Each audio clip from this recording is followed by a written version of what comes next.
Untuk yang kelompok 3 silakan mulai karena sudah saya rekam. Iya Pak, boleh. Oke, silakan masing-masing ya. Assalamualaikum warahmatullahi wabarakatuh. Ya, Waalaikumsalam warahmatullahi wabarakatuh. Baiklah, kami dari kelompok 3 akan mempresentasikan tentang proses coaching kami yang berawal dari 3 kasus. Jadi yang dipraktikkan itu adalah kasus untuk yang pertama. Kasus yang pertama itu yang bertindak sebagai coach itu adalah saya sendiri, Ibu Roza Fariza, kemudian coachnya itu adalah Pak Muhammad Taufik. Sementara untuk pengamat satunya itu adalah Dian Evati ya, dan pengamat kedua itu adalah Ibu Putri. Nah, berikut ini adalah skrip dan nanti mudah-mudahan Taufik bisa membacanya ya. Kasusnya, seorang guru sangat memahami jika Taufik salah satu muridnya yang berbakat dalam pidato dalam bahasa Inggris. Ia mendorong Taufik itu mengikuti perlombaan pidato dalam bahasa Inggris di kabupaten. Namun nampaknya Taufik masih belum percaya diri. Bagaimanakah cara Anda dalam menanggapi hal ini? Baiklah, kita mulai kelas 1. Mari coach dan coach mulai. Assalamualaikum Bu Roda. Waalaikumsalam. Gimana kabarnya Taufik? Sehat? Alhamdulillah sehat Bu. Ibu gimana? Sehat? Alhamdulillah juga sehat. Silakan masuk duduk Taufik. Terima kasih Bu. Hari ini Ibu mau bertanya sama Taufik. Kira-kira mengganggu tidak? Oh tidak Bu. Ada apa ya Bu? Saya jadi deg-degan nih. Ibu perhatikan Taufik hari ini gelisah. Ada apa dengan Taufik? Oh iya Bu, kebetulan sekali Bu. Sebenarnya saya juga mau ngobrol sama Ibu. Tapi saya malu Bu. Tapi Alhamdulillah sekarang sudah ketemu sama Ibu. Jadi apa yang perlu Ibu bantu untuk Taufik? Dan apa kira-kira yang Taufik harapkan dari hasil obrolan kita hari ini? Saya ingin dapat solusi dari Ibu. Dan dari masalah yang saya alami sekarang Bu. Terus ada lagi nggak kira-kira harapan Taufik yang bisa kita bahas hari ini? Saya begini Bu. Saya merasa tidak percaya diri untuk ikut lomba pidato yang diadakan oleh Dinas Pendidikan Bu.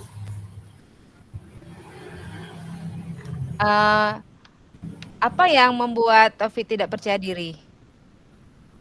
Itulah Bu, saya juga kurang tahu kenapa Bu. Mungkin apa karena saya kurang persiapan kali Bu ya. Coba ceritakan dengan Ibu. Selama ini apa yang kamu lakukan dengan hal itu? Begini Bu, saya masih merasa gugup ketika tampil di depan umum dan rasa gugup itu sering membuat buyar konsentrasi saya Bu. Coba Ibu tanya, selama ini apa yang sudah Taufik lakukan untuk menghilangkan rasa gugup tersebut? Iya Bu, selama ini saya sudah latihan di depan cermin dan saya tarik nafas 3 kali dan temanya pun sudah sesuai Bu. Kalau boleh Ibu simpulkan dari sikap kamu yang tidak percaya diri dan gugup tersebut, karena kamu di depan umum sering sekali mensugesti diri kamu sendiri agar tidak membuat kesalahan sedikit pun, atau kamu ingin tampil maksimal. Dan hal ini akan membuat kamu tegang dan gugup pada akhirnya, akan membuat konsentrasi kamu menjadi buyar. Nah, menurut Ibu, kamu harus memfokuskan pikiran dirimu sendiri, memotivasi dirimu sendiri, agar tetap tenang dan tidak gugup di depan umum. Betul Bu, semua materi yang saya sudah hafalkan untuk disampaikan di depan umum seketika itu buyar, hilang begitu saja Bu. Nah, kamu sudah tahu masalahnya. Ada tidak lain masalah lain yang kamu hadapi agar masalah tersebut bisa teratasi? Sepertinya tidak Bu.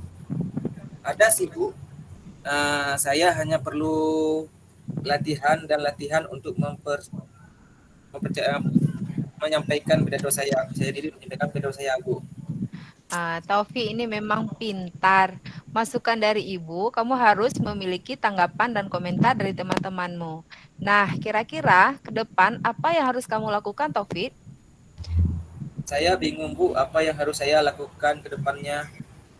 Nah, dari beberapa hal yang sudah kamu sampaikan ke Ibu, coba kamu ceritakan masalah mana yang menjadi prioritas kamu nanti ke depan. Yang pertama sih Bu, saya mencari cara mengatasi gugup saya ketika berada di depan umum. Iya, benar itu. Ibu suka. Bisa nggak kamu ceritakan lagi apa yang seharusnya kamu lakukan? Saya harus tahu cara bagaimana mengatasi gugup itu Bu. Mungkin saya bisa bertanya sama guru, teman, dan mencari artikel di Google tentang cara mengatasi gugup Bu. Nah, Ibu suka cara Taufik. Setelah itu, kira-kira apa lagi nih rencana Taufik ke depan? Rencana saya Bu, saya ingin meminta bantuan guru-guru untuk menjadi juri biar saya tahu kualitas pidato saya dan meminta teman-teman saya untuk menjadi penonton. Begitu Bu rencananya. Nah, Taufik tahu nggak tujuan kira-kira kenapa Taufik mengumpulkan teman dan guru sebagai juri kita? Belum Bu, yang saya tahu cuma latihan itu saja Bu. Nah, jadi begini Taufik. Tujuan Taufik mengumpulkan teman-teman dan guru sebagai juri itu sebagai pengalaman dan memberikan masukan dengan tujuan untuk membangun kepercayaan diri Taufik. Sehingga bisa menumbuhkan rasa percaya diri dan bisa memotivasi Taufik agar tidak lagi gugup dan bisa berkonsentrasi saat tampil di depan umum nanti. Oh gitu Bu, jadi paham saya Bu. Nah, jadi Taufik, dari hasil obrolan kita kali ini, coba kamu ceritakan kembali apa yang akan menjadi langkah kamu selanjutnya. Langkah saya Bu, saya akan latihan terus dengan giat dan mencari cara untuk mengatasi gugup saya dengan bertanya dengan guru, teman, dan mencari artikel di Google online di Google Bu. Nah, lalu komitmen apa yang kamu jalankan dengan rencana ini? Selepas ini saya akan menjumpai teman-teman untuk saya berpidato di depan kelas Bu. Ini baru hebat. Ibu yakin kamu bisa. Semangat Taufik ya. Ibu yakin kamu nanti bisa jadi juara. Terima kasih Bu atas solusinya. Sama-sama. Nah, itu Iya. adalah skrip yang sudah kami lakonkan bersama. Bagaimana dengan pengamat 1 dan pengamat 2 mungkin bisa memberikan masukan atas praktik kucing yang sudah kami lakukan. Ya, Assalamualaikum warahmatullahi wabarakatuh. Waalaikumsalam warahmatullahi wabarakatuh. Baik, di sini saya akan mencoba mengkomentari proses praktik kucing model Tirta yang dilakukan oleh Pak Taufik dan Bu Rodah. Jadi sudah sangat bagus ya. Jadi adapun tanggapan untuk kasus ini, satu ini adalah bahwa selama proses praktik kucing sudah memenuhi tahapan Tirta, ya ini ada tujuan, ada identifikasi, ada rencana aksi, dan ada tanggung jawab. Kemudian untuk identifikasi, yaitu memberikan pertanyaan-pertanyaan dan umpan balik yang mengarah pada identifikasi potensi kuci. Pertanyaan coach tadi sudah bersifat terbuka dan mampu mengeksplorasi kuci, memberikan respon dengan lancar. Kemudian potensi dan alternatif solusi tergali, coach aktif memberikan tanggapan dan umpan balik. Selanjutnya mengenai rencana aksi, yaitu memberikan pertanyaan-pertanyaan dan umpan balik mengenai rencana aksi kuci dalam menyelesaikan permasalahannya tadi. Coach sudah mampu memberikan pertanyaan pengambilan keputusan mandiri oleh kuci. Jadi di sini coach membuat kuci mengeksplorasi jawaban sehingga menjadi jawaban yang lebih spesifik ya. Kemudian untuk tanggung jawab, yaitu memberikan pertanyaan-pertanyaan kembali mengenai komitmen kuci dalam menjalankan rencana aksinya. Tadi coach juga sudah mengarahkan kuci membangun komitmen. Kuci sendiri telah dapat membuat komitmennya secara mandiri berbasis Tirta. Jadi itu saja tanggapan dari kami. Saya kembalikan mungkin untuk pengamat yang kedua. Silakan Bu Putri. Oke, Assalamualaikum warahmatullahi wabarakatuh. Waalaikumsalam warahmatullahi wabarakatuh.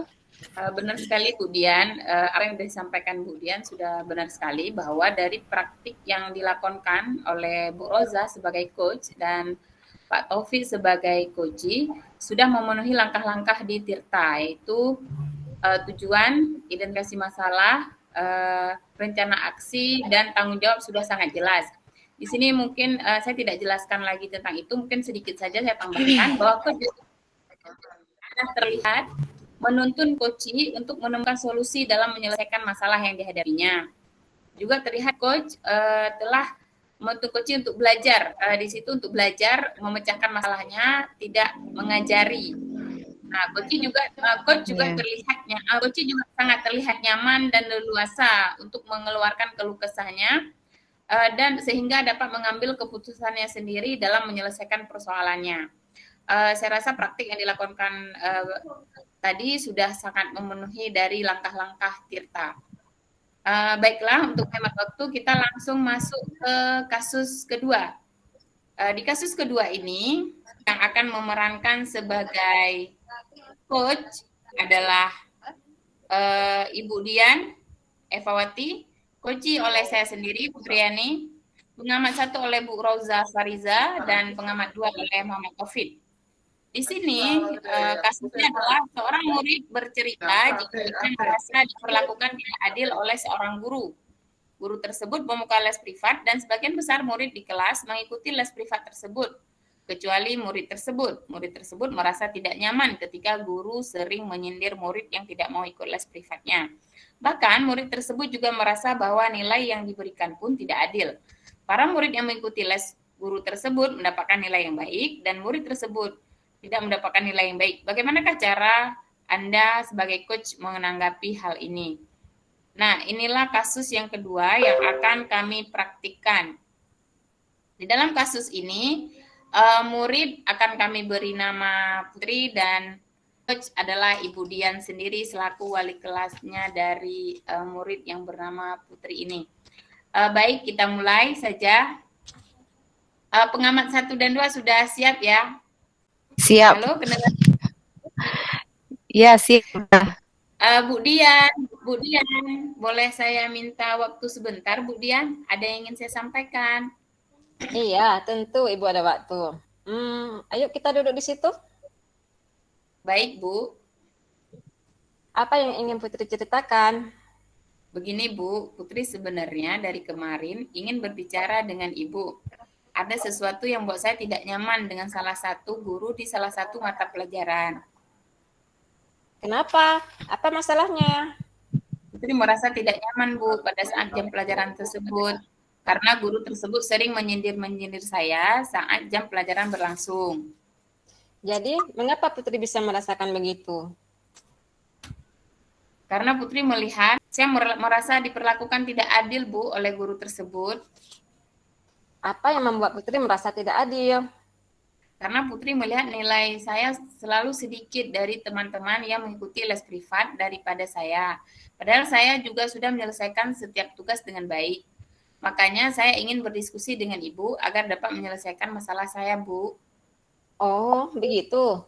Jadi apa yang ingin Putri capai setelah diskusi kita ini nanti? Saya ingin nyaman lagi, Bu, belajar bersama guru tersebut. Saya tidak ingin berprasangka yang tidak baik kepada guru tersebut. Nah, ini langkah-langkah apa yang telah Putri ambil dalam menghadapi masalahmu ini?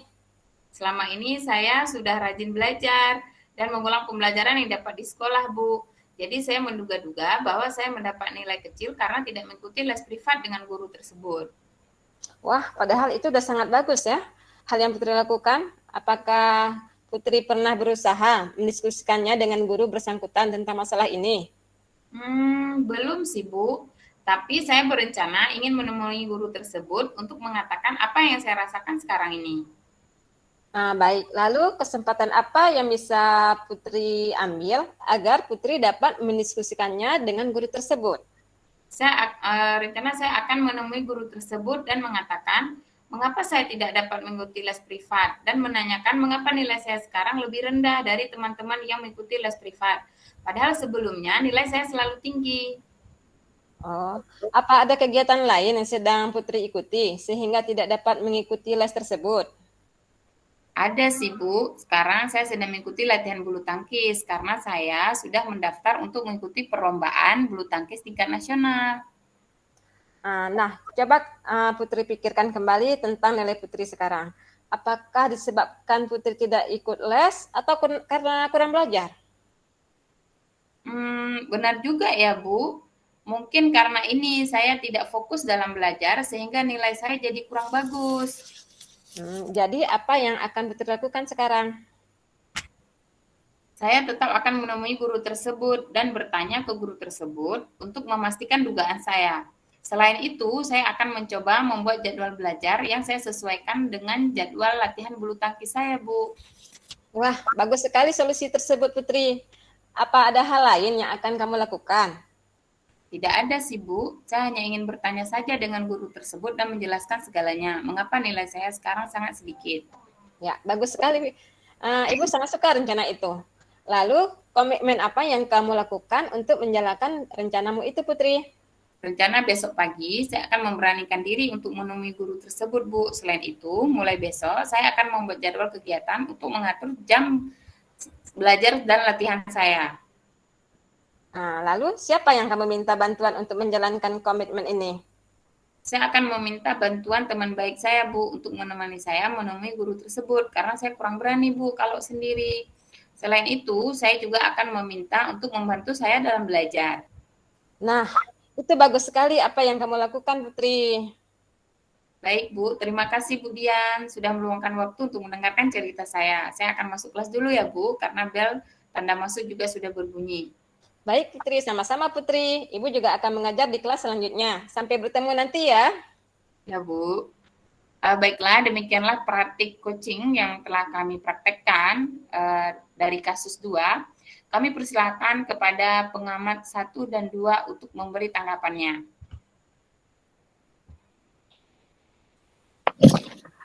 Baiklah, Assalamualaikum warahmatullahi wabarakatuh. Setelah saya mengamati tentang praktek kucing yang dilakukan oleh Bu Putri dengan Bu Dian, yaitu tentang kasus 2.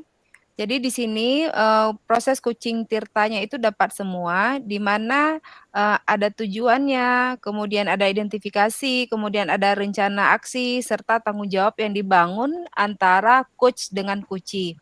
Nah, sehingga komunikasi asertif keduanya itu bisa terlihat nampak. Jadi intinya ada solusi ataupun si koci ini dia menemukan solusi sendiri atas permasalahan yang dihadapi.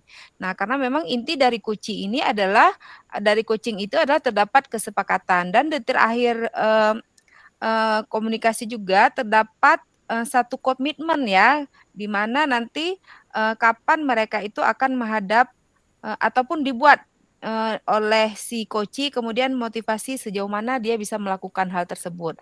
Nah, jadi prinsipnya proses coaching tadi itu sudah sesuai dengan prosedur tirta. Mungkin ada penambahan dari pengamat 2? Assalamualaikum warahmatullahi wabarakatuh. Waalaikumsalam warahmatullahi wabarakatuh.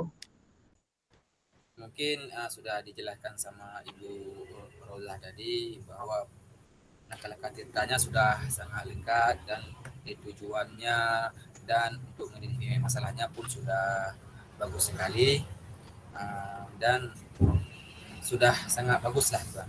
Mungkin demikian yang saya dapat sampaikan. Assalamualaikum warahmatullahi wabarakatuh. Waalaikumsalam warahmatullahi wabarakatuh. Untuk selanjutnya kami akan mempresentasikan tentang masalah kasus 3, di mana di kasus 3 ini coach itu adalah akan dimainkan oleh Ibu Putri, sementara coach itu adalah Ibu Dian Evawati. Nah, saya sendiri Ibu Rauza Fariza sebagai pengamat 1, sementara Pak Muhammad Taufik sebagai pengamat 2. Nah, di sini kasusnya itu adalah kasus ini menceritakan jika ada rekan dia baru saja mendapatkan teguran dari kepala sekolah yang menerima laporan dari pengawas sekolah yang melakukan supervisi saat ia mengajar. Pengawas sekolah yang melakukan supervisi nampaknya keberatan ketika rekan Anda mengajar tanpa buku teks. Nah, rekan Anda mengajar dengan memanfaatkan sumber-sumber belajar lainnya. Ketika diingatkan pengawas tersebut, rekan Anda menyampaikan jika ia tetap mengacu pada kurikulum walaupun tidak menggunakan buku teks. Pengawas tersebut nampaknya tersinggung dan memberikan laporan tentang hal itu kepada kepala sekolah.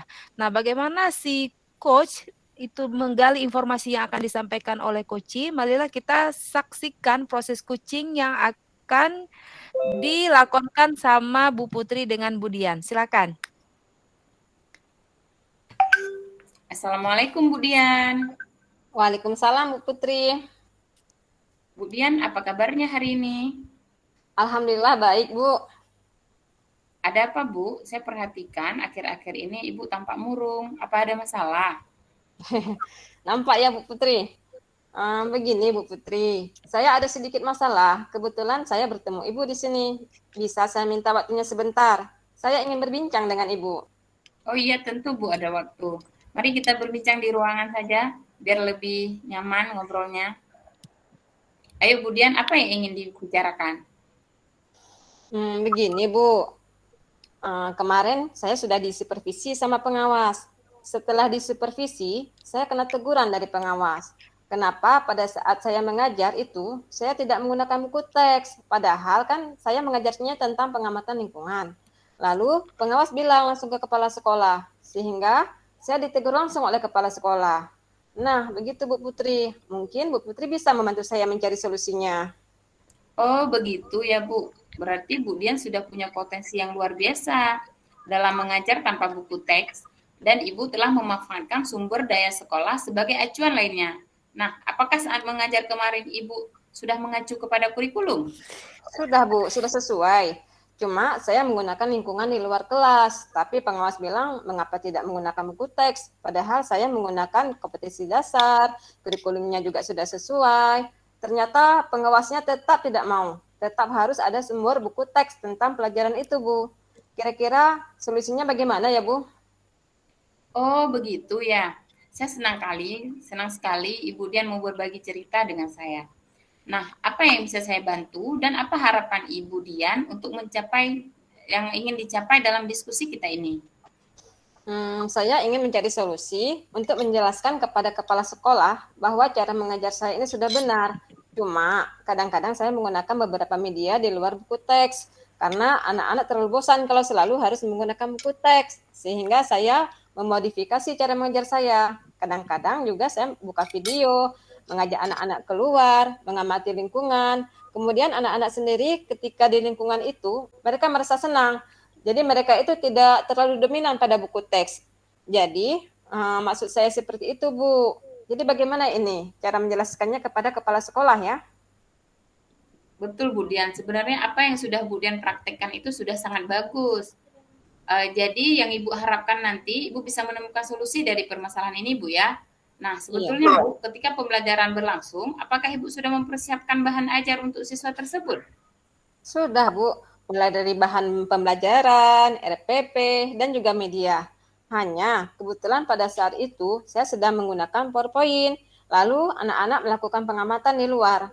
Lalu saya merespon pertanyaan dan menjawab pertanyaan siswa. Cuma memang pada saat itu tidak memegang buku teks. Seperti itu ceritanya Bu Putri. Ya.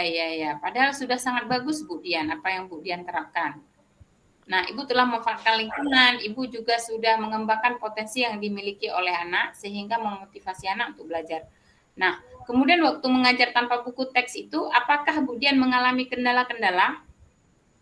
Saat kemarin mengajar, tidak ada kendala Bu. Bahkan sebelum saya mengajar itu, malamnya saya siapkan segala sesuatunya. Saya cari berbagai bahan acuan, saya membuat media pembelajaran juga, kemudian untuk disampaikan kepada murid. Saya juga merangkum dari berbagai buku, Bu.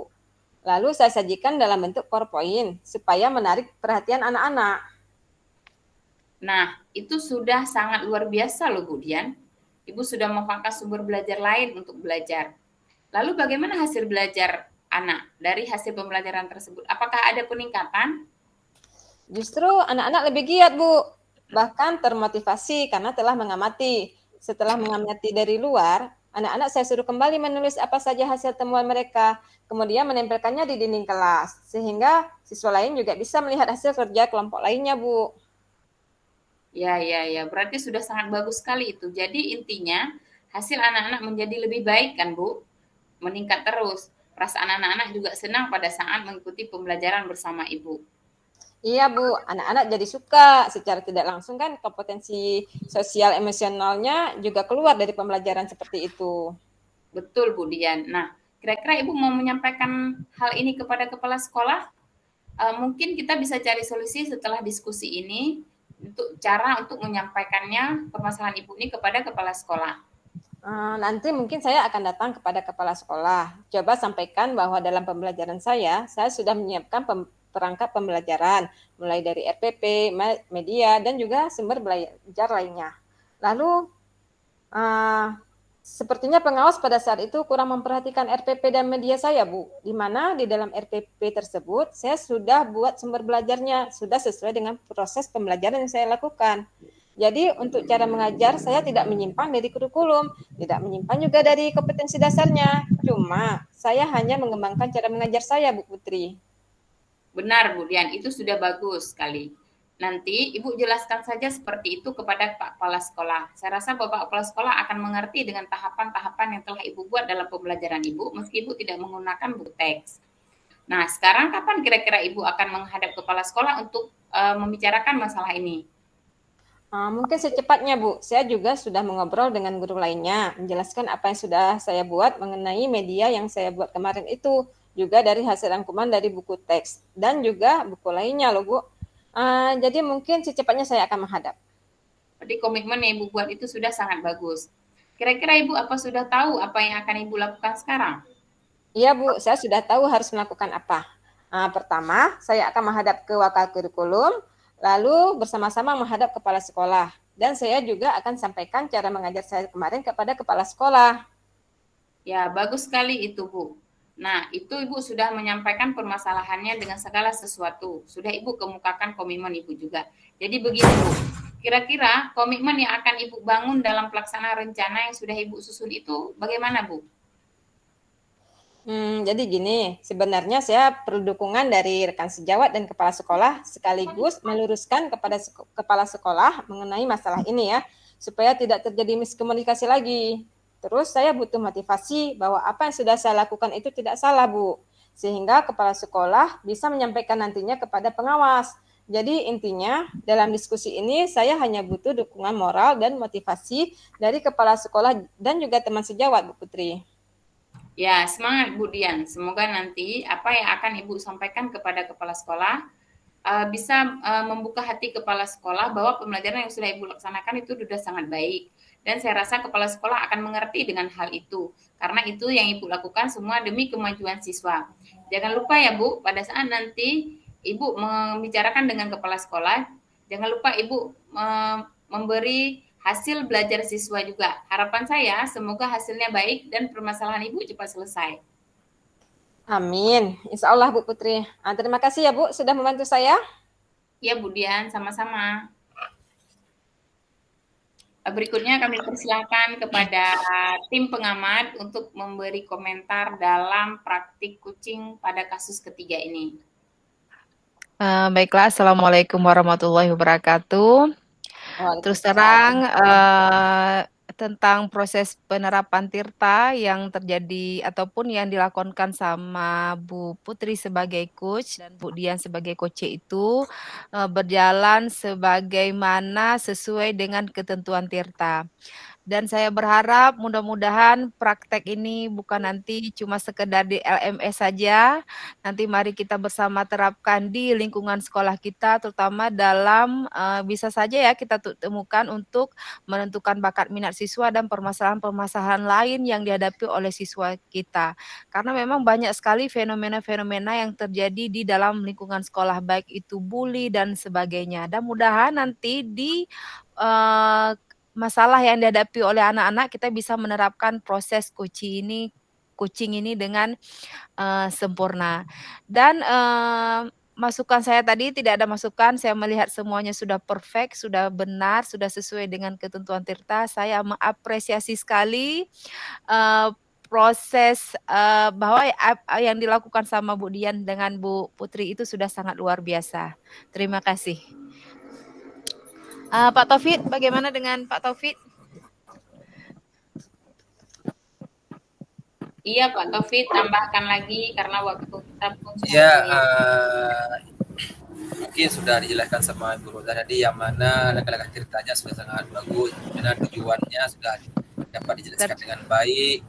Identifikasinya pun sudah dapat, yang rencana aksinya pun sudah bagus, tanggung jawabnya sebagai coach pun sudah sangat bagus. Mungkin itulah yang bisa saya sampaikan. Assalamualaikum warahmatullahi wabarakatuh. Waalaikumsalam. Sepakat nggak sama-sama bahwa penerapan ini harus maksimal kita lakukan di sekolah, karena memang banyak sekali peristiwa-peristiwa yang terjadi di sekolah. Banyak tuh anak yang biasanya dia melakukan pelanggaran melulu nanti setelah kita adakan proses coaching ini rupanya dia terlambat, misalnya karena memang dia sering membantu orang tua.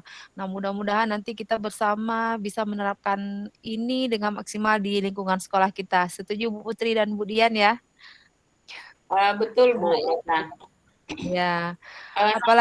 Apalagi sekarang kan kita juga harus sering mensosialisasi kegiatan-kegiatan bully di sekolah. Banyak sekarang anak-anak karena akibat sering memegang HP ya, sehingga mereka lebih melek literasi dan ada kegiatan-kegiatan, mungkin ada beberapa fenomena yang di HP yang tidak seharusnya mereka terapkan di lingkungan sekolah, tapi mereka terapkan.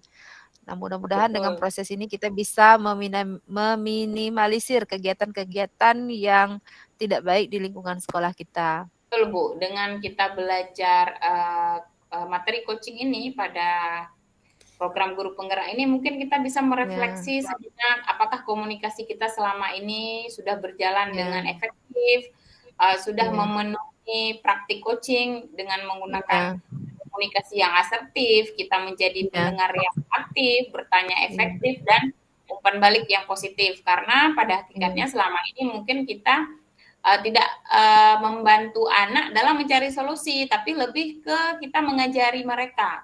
Iya. Mendikte, kita mendikte memberi solusi untuk mereka dengan gaya kita ya. Dalam coaching ini kita dilatih untuk melatih lagi coach atau murid kita untuk menemukan masalah sendiri, sehingga itu bisa mengembangkan perkembangan mereka agar mereka mampu memecahkan masalah-masalah yang mereka hadapi sendiri, tidak hanya di sekolah pada saat ini, tapi juga pada saat mereka menjadi masyarakat nanti, sehingga mereka bisa berpikir kritis. Mungkin Bu Dian ada yang mau ditambahkan? Ini sesuai dengan konsep Ki Hajar Dewantara juga Bu Putri ya. Iya. Kita perlu memahami pendekatan coaching sehingga menjadi selaras dengan sistem Among sekarang istilahnya ya. Iya. Jadi di sini kita perlu juga melakukan proses coachingnya itu di mana dalam proses coaching itu seorang coach memposisikan coach itu sebagai mitra ya, dan menghormati setiap apa yang dikomunikasikan, memberikan tanggapan positif dari apa yang disampaikan. Proses pendidikan yang kita rancang itu pastilah bertujuan untuk mencapai sesuatu. Begitu pula dengan coaching Bu Putri ya. Betul Bu. Tapi Bu, yang kita mungkin alami tidak hanya saya, mungkin hampir seluruh sekolah. Kalau untuk kita melakukan coaching dengan rekan guru, nah jika rekan guru itu tidak meminta bantuan, rasanya kita tidak enak ya Bu, karena nanti kesannya kita terlalu lebay dan ikut campur ya. Benar. Berarti Ibu Rosa mengalami juga ya. Nah, bagaimana kita menanggapi hal seperti itu? Bagaimana pendapat Pak Taufik dan Bu Rosa dan juga Bu Dian? Mungkin, ini Bu Putri ya, kita sering mengalami kejadian itu sehari-hari. Misalnya nanti antara 2 guru seni, mereka saling bertikai ataupun berselisih pendapat dan menanyakan pendapat yang baik sama kita. Tetapi kadang-kadang memang karena memang sebelum belajar, coaching ini, ya udah kita kadang-kadang memberikan saran sesuai dengan pendapat kita, bukan menemukan solusi berdasarkan memang mereka sendiri yang menemukan solusi, tapi kita yang memberikan solusi. Ya, Nah, mungkin benar. nanti ke depannya mungkin kita bisa, apa ya, melatih mungkin kita bertanya dulu, nanti kan lama-lama mungkin mereka akan timbul sendiri, apa ya, solusi atas permasalahan yang mereka, apa ya, yang mereka alami gitu. Ya, itulah kelebihan dari kita belajar coaching ya Bu ya. Iya. Ini tadi sudah selesai untuk kelompok Sudah Pak, kami sudah Sudah menyelesaikan Pak. tugas. Ini apa Bapak Ibu, ini sudah saya tutup untuk rekaman ini. Apa mungkin ada yang perlu diselesaikan lagi? Kami rasa sudah cukup Pak. Ya, betul Pak, sudah, karena Kalau sudah cukup, silakan Ibu Bapak untuk ke ruang main room. Sementara yang ini akan saya tutup kembali dan namanya akan saya hentikan ya. Ya, baik Pak. Oke, ini rekaman akan saya hentikan. Baik Pak, Assalamualaikum warahmatullahi wabarakatuh. Assalamualaikum.